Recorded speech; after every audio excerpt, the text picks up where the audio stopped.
What's going on, guys? The Mac Junkie here. Welcome back to another video, and in today's video we're going to be taking a look at the SteelSeries Rival 310 gaming mouse. Now, I got this gaming mouse because of all the horrible problems and sensor issues that my Razer Mamba Tournament Edition had. So I'm going to be going ahead and putting this to the test and seeing how well it stacks up compared to that mouse. But there really isn't much to stack up against too, since that Razer mouse is just really bad. But anyways, guys, let's go ahead and unbox this thing. Let's just go ahead and take apart the packaging. Now I'm going to say this right up front. I did get this used like new from Amazon. However, well, that's pretty cool. It says Rise Up on there. Now, although I did get this from Amazon as a refurbished, the seller I got had like a 96% rating out of like 1,200. So I was like, okay, you seem pretty good. All right, so here it is. That looks pretty nice. Got some foam inserts here. Let's go ahead and take that out. There we go. Okay, so the whole mouse is just in here. Let's go and take that apart. There we go. Let's grab the mouse. All right, so there's the mouse. So unfortunately, it doesn't have a braided cable, which I actually expected it would. I actually thought it would. Of course, I didn't really look into that too much, so that is my fault. However, not having a braided cable obviously isn't the end of it. Already, just holding it, I do like the size of it more because I have very big hands. It's it's kind of narrow, which I'm not really used to, but I get the sense that I get a much better grip on this than I do on my other Razer mouse. So I'm going to go ahead and take this into my room, plug it in, and we're going to see how it does. Alright guys, so here we are in my room. As you can see, I have my Razer Mamba Tournament Edition right there. Now obviously, as you can see, it looks pretty, but that's just about it at this point.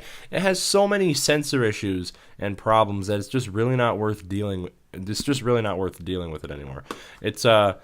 It's just, I don't know, it does so many dumb things. Sometimes I'll be playing a game and I won't be able to look up and down. The sensor will just freak out. It'll bug out. Has bad tracking. So pretty much the only thing good about it anymore is that it looks pretty, and I don't really care. So I'm going to go ahead and pull the plug on this guy because we do not need, I don't really care about good looking mice. I want a functioning mouse. So there we go. I'm going to go ahead and take it and pull it out if it'll let me. Alright, so we got the Razer mouse out of the way here, and now we have the SteelSeries 310 right here. So already, it just feels really good right now. The sensitivity is crazy high, but other than that, it still does have some nice lights. It does feel quite like a little bit lighter than the Razer Mamba did, and it's got sort of it's more narrow towards the front. Let me just bring up the exposure here. So it's a little bit more narrow towards the front. When I lay my hand on there, I noticed that, but it's a lot easier to grab in the back. The base is much thicker, and for me, it feels like it's much easier to maneuver around. So I don't know what kind of drivers this thing has, but I do know there is a software that comes with this thing, so I'm going to go ahead and grab that real quick. Okay guys, so we are on the desktop now just to take a look at the program that comes with the SteelSeries mouse. Now you will have to go to their website and download it. So we're just going to open up the SteelSeries Engine 3. Go ahead and full screen this. Alright, so we'll wait till it loads my gear, which is basically where all your stuff will show up here. So I'm going to click on it here, and I have already configured my mouse, and I've already looked around in here to see what's possible.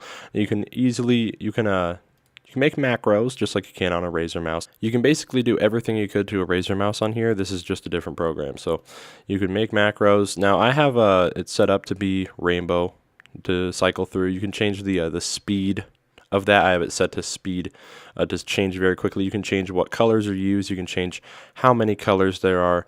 And you can do a lot of different things. Right now it's just red, green, blue, but you can do much more. And that's something that's really cool. There's a lot of cool patterns you can set up and a lot of cool things.